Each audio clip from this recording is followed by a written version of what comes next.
आज हम बेटा डिस्कस करेंगे अपने सेशन में। आज का जो हमारा स्टार्टिंग है चैप्टर का, town traders and craft person, यानी शहर, व्यापारी और शिल्पीगण। हम बात करेंगे मध्य युग के उन शहरों की। एक्चुअल में जब हम बात करते हैं शहर उस समय के, तो शहर उस समय जो डेवलप हुए, सिटीज टाउन्स जो डेवलप हुई, वो या तो कोई एडमिनिस्ट्रेटिव सिटी थी, ठीक है, या तो कोई एडमिनिस्ट्रेटिव सिटी रही होगी, प्रशासनिक केंद्र, किसी राजा की राजधानी जहाँ से वो अपना चला रहा था, या कोई व्यापारी नगर, ठीक है, या आपके किसी व्यापार का नगर हो, कहीं से व्यापार होता हो, ट्रेड होता हो, कोई व्यापारी केंद्र, ट्रेड सिटी, ठीक, या रिलीजियस सिटीज जो किसी धार्मिक वजह से जो आपके फेमस हुई हो। अब रिलीजियस सिटीज जैसे आपके वृंदावन, हरिद्वार, मथुरा, आगरा और है ना, और अजमेर, ठीक है, ये रिलीजियस सिटीज हैं। इसके साथ साथ व्यापारिक नगर जैसे सूरत, जहाँ से व्यापार होता है दूसरे देशों को, और हम्पी, मसूलीपट्टनम, ठीक। एडमिनिस्ट्रेटिव सिटी जैसे आपने प्रशासनिक केंद्र पढ़े हैं अशोक के, पाटलिपुत्र, पटना का, जो आज का वर्तमान पटना है, पाटलिपुत्र, और तक्षशिला, उज्जैन, है ना, ये एडमिनिस्ट्रेटिव सिटीज जहाँ राजा अपना शासन चलाते थे। तो ये कुछ सिटीज जो डेवलप हुई, और उन्हीं में कुछ ऐसे लोग थे जो उस सिटीज को डेवलप करने वाले थे, ठीक है, उस सिटीज को डेवलप करते थे, बनाने वाले थे, मेकर्स थे। एक ऐसा ही है उन सिटीज का। एक बार आगे पीपीटी से पहले मैं एक आपको बुक के अंदर मैप दिखा देता हूँ, शायद वो मेरे पास है अभी। इसको पहले एक बार एंड शो करते हैं, और आपकी यस, दिस वन आप देख रहे हैं अब इस मैप के ऊपर। ये जो आपकी बुक के अंदर दिया हुआ है, कुछ ऐसी सिटीज हैं जैसे फॉर एग्जांपल आपके अजमेर, वृंदावन, ये रिलीजियस सिटीज मैंने बताया आपको, यमुना नदी के किनारे पर। सूरत, मसूलीपट्टनम, हम्पी, ये देखिए जो बॉक्स, ये जो बॉक्स में है ये बहुत इंपॉर्टेंट है और आपको भरने भी आते हैं, ठीक है, फिल करने आते हैं। इन सिटीज के बारे में हम आने वाले आगे के चैप्टर्स में अलग से है इसका, शायद 8-9 चैप्टर में इसके बारे में और डिस्कशन होगा, या ऐसे चैप्टर में भी हो सकता है। तो सूरत, हम्पी, मसूलीपट्टनम, ये मुख्य स्थल है। मसूलीपट्टनम आंध्रा, कृष्णा नदी के किनारे पर, और एक समुद्र के पास का है, तो बंदरगाह भी है अपने आप में, पुरानी बंदरगाह रही है पुराने समय की। जी, सूरत आल्सो इम्पोर्टेंट पोर्ट रहा हमेशा से, बंदरगाह, पुरानी बंदरगाह। तो ये मदुरई, मंदिरों का नगर, दक्षिण भारत में मदुरई दक्षिणों का मंदिरों का नगर कहा जाता है इसको, उपनाम है। Cities, temple cities, Kolkata, Calcutta भी अपने आप में एक महत्वपूर्ण केंद्र रहा है व्यापार का। और 8th क्लास में हम पढ़ेंगे भी कि भारत में एंटर करने का, ब्रिटिश का जो एंटर हुआ वो कलकत्ता से ही हुआ, जब उन्होंने कलकत्ता जो गांव था उस समय, कोलकाता, उसकी जमींदारी ली थी, और उसके बाद धीरे धीरे इन्होंने पूरे देश में अपने शासन स्थापित किया था, कलकत्ता से स्टार्ट करके। तो ये भी एक महत्वपूर्ण सिटी रहा है अपने आप में। और नेक्स्ट देखिए, प्रशासनिक केंद्र। जब हम बात करें किसी शहरों के बारे में, शहरों में मैंने बताया कि कोई प्रशासनिक केंद्र यानी एडमिनिस्ट्रेटिव सिटी भी रहा है, सेंटर रहा है, कोई अपने खासकर राजा के लिए महत्वपूर्ण केंद्र रहे हैं एडमिनिस्ट्रेटिव सिटी। तो उनमें हम बात करते हैं एक ऐसी सिटी, एक कल्पना कर सकते हैं, चोल राजाओं की राजधानी तंजावुर। हम आइए उसकी एक अपने मन में एक डॉक्यूमेंट्री बनाएं, उसकी आप अपनी काल्पनिक रूप से सोचिए कि वो सिटी कैसी होगी। वो सिटी कैसी होगी। क्या वो ब्लर आ रही है? ओके, क्लियर है, ठीक है, ओके बेटे। तो हम चलते हैं चोल राजाओं की राजधानी तंजावुर की ओर। इस तंजावुर को अपने मन में डिजाइन करो। इस बिल्डिंग, आप आर्किटेक्ट हैं और एक हिस्ट्री का छात्र जो है वो आर्किटेक्ट ही होना चाहिए। जी हाँ, हिस्ट्री को समझने के लिए सबसे पहले आपको खुद अपने अंदर से आर्किटेक्ट बनना पड़ेगा, क्योंकि अधिकतर हम चीजें कल्पना करते हैं, हमने खुद तो देखी नहीं, वो किसी ने लिखी हैं। तो उनको उस सिटीज को जैसे जैसे हम पढ़ते जाएं, अपने मन में उस सिटीज की कल्पना कर दीजिए। तंजावुर वर्ष में 12 महीने बहने वाली कावेरी नदी के साथ में बहुत सुंदर नगर है। हाँ, कितना सुंदर दिखाई दे रहा है। पानी, कावेरी नदी का पानी इसको मिल रहा है और घंटियां लगातार बजती जा रही हैं। और एक प्रसिद्ध मंदिर है वहाँ जो बड़ा सा दिखाई दे रहा है मुझे एंटर करने के बाद नगर में, राज राजेश्वर मंदिर। ये राज राजा चोल द्वारा बनवाया गया बहुत फेमस मंदिर है। इसकी घंटियां कानों में बजना शुरू हो रही हैं जैसे ही नगर में प्रवेश कर रहा हूं मैं। हाँ जी, और देखिए घंटियां आपको सुनाई दे रही हैं। दूर से कल्पना कर सकते हो जैसे नगर में घुसते ही ऊंचा सा मंदिर है, बहुत दूर से उसकी चोटी दिखाई दे रही है। पूरा मंदिर अभी आप नहीं देख पा रहे हो, लेकिन उसका शिखर इतना ऊपर है कि वो आपको नगर में एंटर करते ही दिखाई दे रहा है दूर से। उसमें बजने वाले घंटियां आप तक सुनाई दे रही हैं। और उसको बनाने वाला जो वास्तुकार है, उसका नाम मंदिर की दीवार पे मैं पढ़ पा रहा हूँ, कुंजर मलन राज पेरुथचन। ये इसको बनाने वाला कलाकार, वो मैं इसलिए पढ़ पा रहा हूँ क्योंकि उसकी दीवार पर, मंदिर की दीवार पर उसका नाम मैं देख पा रहा हूँ लिखा हुआ है, उस शिल्पकार का नाम जिसने इस मंदिर को डिजाइन किया। हमें इसलिए वास्तुकार का नाम पता चलता है। ऐसे बहुत से मंदिर हैं वहाँ जहाँ उनके बारे में पता चलता है। जैसे ही मंदिर के भीतर गया, मंदिर की दीवार पे जो बाहर से देखा मैंने, कई और भी छोटे छोटे देवी देवताओं के चित्र मंदिर की दीवार पर चिन्हित हैं, बनाए गए हैं। और साथ ही साथ एक भीतर शिवलिंग है। यानी वो कौन सा मंदिर है, किस देवता का मंदिर है? हाँ जी, किस देवता का मंदिर है वो भगवान शिव का मंदिर है। शिवलिंग है उसके अंदर स्थापित। इस मंदिर के अलावा जैसे ही मंदिर के दर्शन करके मैं बाहर निकला तो वहां अनेक राजमहल, एक नहीं अनेक, छोटे छोटे कई पैलेस, क्योंकि देखो राजा के बच्चे भी थे, उनके राजकुमार भी रहे और रानियां भी थीं, उनके अपने अपने महल भी थे। और उन महलों में हर एक में एक मंडप बना हुआ था, मंडप जहाँ दरबार लगता था, एक भव्य दरबार। शाम को बड़े बड़े ऊंचे ऊंचे खंभों के अंदर एक हॉल कह सकते हो। हम जैसे हमारे यहाँ आपके एमपी हॉल है ना, जो भी हम कार्यक्रम करते हैं अपने एमपी हॉल में करते हैं, सांस्कृतिक कार्यक्रम, सुबह की सभा, इवनिंग प्रेयर्स यदि हम करें तो आप अपने विद्यालय में एमपी हॉल में करते हैं। इसी तरह वो मल्टीपर्पज हॉल था उनका, मंडप, जहाँ सभाएं चलती थी। यहीं से वे अपने अधीनस्थ जो उसके लोग थे, अपने नीचे के अधिकारी थे, उनको आदेश जारी करता था राजा। नगर में सैन्य शिविर भी थे, सैन्य शिविर जैसे कैंट एरिया, हमारे देश में कैंट एरिया है ना अलग अलग, Ambala Cantt, Hisar Cantt, Agra Cantt, जहाँ हमारे सैनिक रुके हुए हैं। ऐसे ही नगर के अंदर सैन्य शिविर थे, जगह जगह सैन्य में लोगों रहते थे उसमें शिविरों में। और फिर थोड़ा नगर की बाजार की तरफ चला मैं, क्या देखता हूँ वहां अनाज, मसालों, कपड़ों के, आभूषणों की बिक्री हो रही है नगर में, लगातार बिकती जा रही है। नगर के लिए जल की आपूर्ति, जो पीने का पानी है वो कुओं और तालाबों से होता है।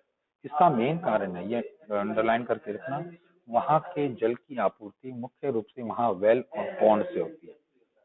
तालाब, पौंड, क्योंकि वहां सारे साल जो है, एक्चुअली वहां की जो जमीन है वो पथरीली जमीन है, स्टोन की है, आप छू के देख सकते हो।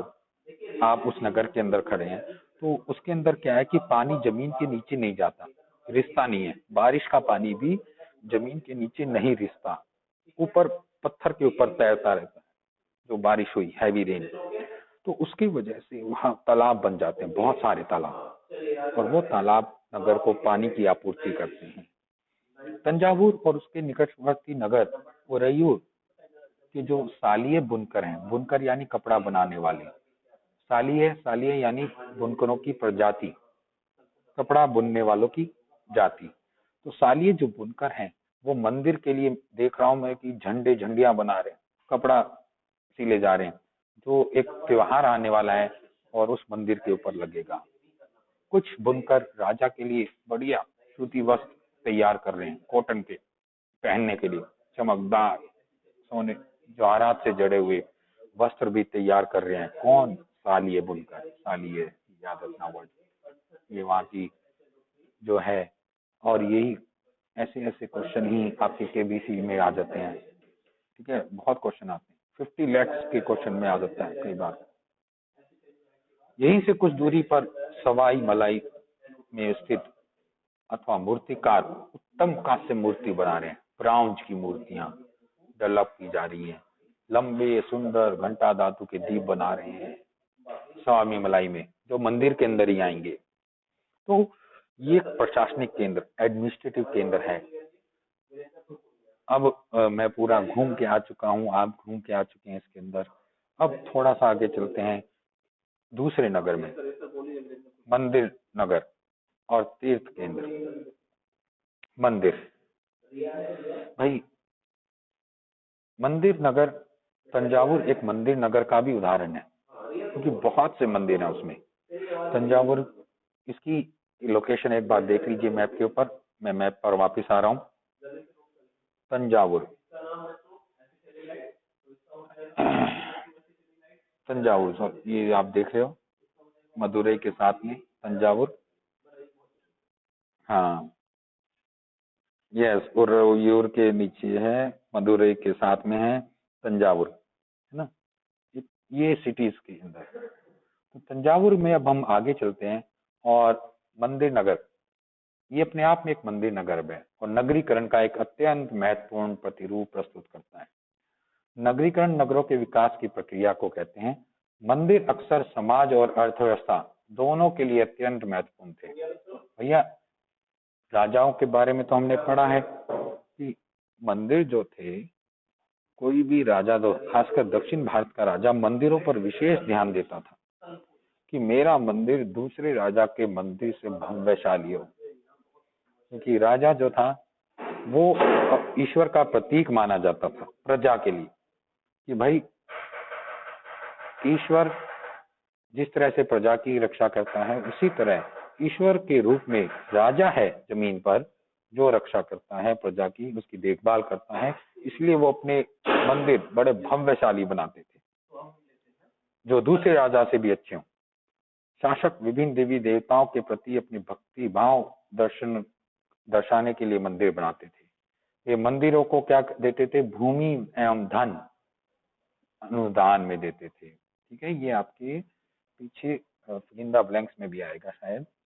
मंदिरों को भूमि और धन, लैंड और मनी दिया करते थे, जिससे मंदिर की साफ सफाई व्यवस्था बनी रहे, जिनकी आय से धार्मिक अनुष्ठान विधि विधान संपन्न किए जाते थे मंदिर के।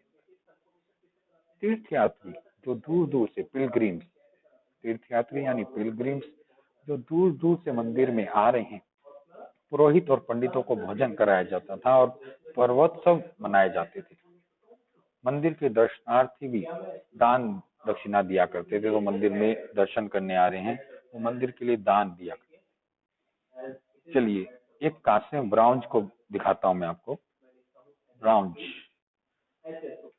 ब्राउंज प्रतिमा देखिए, कांस्य मूर्ति, जिसमें कृष्ण को नाग राक्षस कालिया को काबू करते हुए दिखाया गया है। ठीक है, ये मूर्ति बनाई गई है ब्राउंज की। इस मूर्ति को बनाने की तकनीक कौन सी थी? लुप्त मोम तकनीक, वैक्स लॉस्ट टेक्नोलॉजी। ठीक है, वैक्स लॉस टेक्निक, इस पे आ सकता है क्वेश्चन। लुप्त मोम तकनीक क्या है, ये बीच का क्वेश्चन भी है बेटा। कैसे बनाई जाती थी ये मूर्तियां, ठीक है। आपके अपने अभी हमारे सर भी जो हैं आपके आर्ट सर गंगाधर जी, वो भी इसी तरह की मूर्तियां बनाने के लिए बहुत जाने जाते हैं। केवल यही नहीं, विद्यालय में नहीं, बल्कि इनका नाम वर्ल्ड लेवल पर भी है। इंग्लैंड, ऑस्ट्रेलिया में इन्होंने बहुत काम किया है और इस तरह की टेक्निक्स का इन्होंने। हाँ बेटा, वो फाइबर्स की, अभी तो जो नया मटेरियल है फाइबर्स का, वो एक ऑर्गेनिक टेक्निक से बनाते हैं और बहुत अच्छा उनका काम चलता है और बहुत बढ़िया हमारे कलाकार हैं। और इसी तरह की लुप्त मोम तकनीक, देखिए जो आपके गौतम बुद्ध की जो मूर्ति आप देखते हैं आपके स्कूल के अंदर, वो भी इनके द्वारा बनाई गई है, अपने सर के द्वारा। इसी वो उन्होंने पीओपी और उसको मोल्ड करके बनाया है ना? लेकिन ये जो है करेक्ट, हाँ वो गंगाधर सर ने बनाई है बेटा। और इसी प्रकार और भी हैं जो वो बनाते आ रहे हैं, कई वर्क हैं उनके। तो देखिए हम उसी तरह की एक टेक्निक है लुप्त मोम। सर्वप्रथम मोम की एक प्रतिमा बनाई जाती है, देखो मोम से वैक्स से बनाई केवल। ये जो प्रतिमा आप देख रहे हो ये मोम से बनाई गई पहले, फिर इसे चिकनी मिट्टी से पूरी तरह, हाँ चिकनी मिट्टी से लेप दिया जाता है। इसके ऊपर चिकनी मिट्टी चढ़ाकर सूखने के लिए छोड़ दिया। जब वह मिट्टी पूरी तरह सूख गई तो उसको गर्म किया जाता है, और गर्म करने से क्या होगा, आप जानते हो जो अंदर का मोम है वो पिघल जाएगा। पिघल गया ना अंदर का मोम, और फिर उसमें छेद करके मिट्टी से वो मोम एक छेद के द्वारा बाहर निकाल दिया जाता है। तो पिघला हुआ मोम बाहर आ जाएगा पूरा छेद के रास्ते, और केवल क्या बच गया, मिट्टी का ढांचा, मिट्टी का ढांचा बच गया। और उसी छिद्र में से और उसी छिद्र में से, हाँ जी, चिकनी मिट्टी के खाली सांचे में उसी छेद के रास्ते पिघली हुई धातु, यानी कि जो आपने, या कोई भी धातु हो सकते हैं, ये ब्राउन्ज है तो ब्राउन्ज की हो गई, कांस्य है तो कांस्य। आपके पास भाई बहुत अच्छा पैसा है तो गोल्ड भी डाल सकते हो पिघलाकर, सिल्वर भी डाल सकते हैं, है ना, कुछ भी डाल सकते हो, लोहा भी, आयरन भी डाल सकते हैं।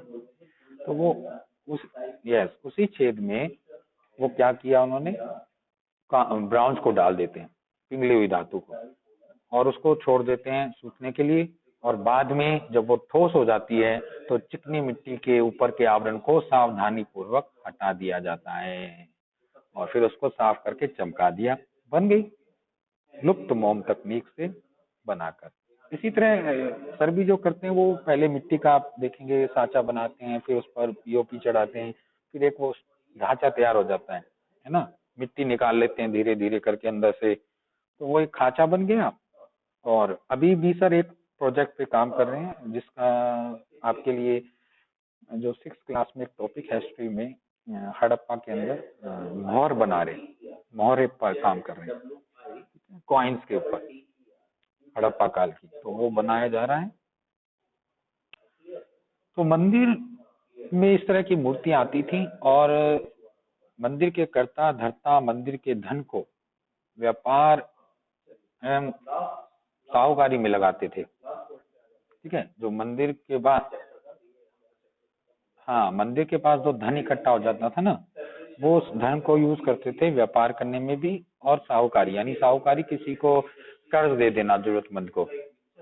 धीरे धीरे समय के साथ बड़ी संख्या में पुरोहित, पुजारी, कामगार, शिल्पी, व्यापारी मंदिर तथा उसके दर्शनार्थी, तीर्थयात्रियों की आवश्यकता पूर्ण करने के लिए मंदिर के आसपास बसते गए।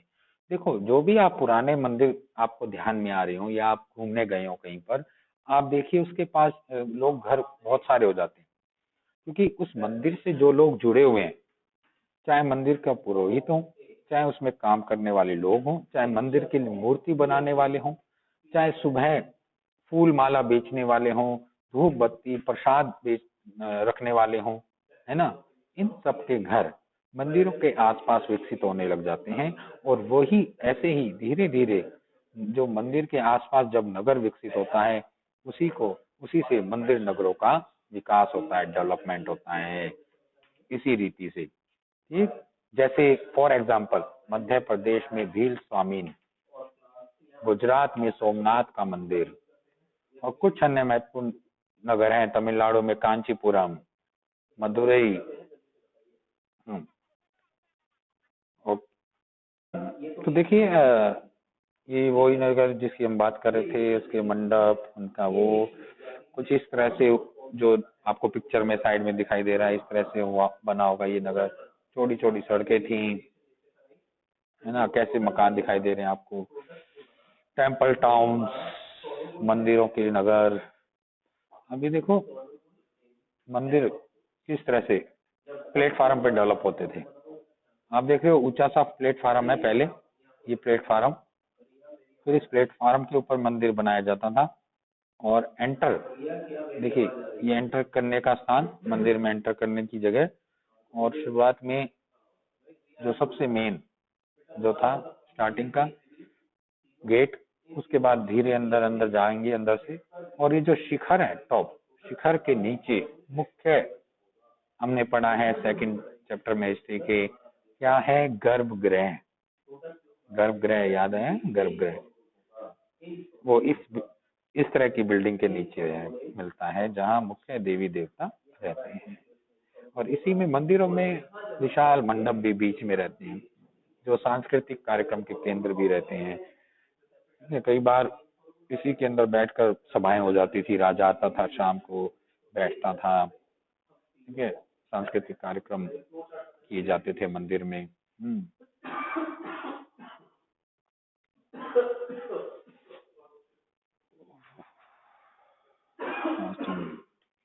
तो ये था। चलिए अब हम आ जाते हैं वापस अपने उस पे।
तो हम बात कर रहे थे टाइप मंदिर नगरों के बारे में, और ऐसे ही कुछ महत्वपूर्ण नगर हैं वृंदावन के अंदर।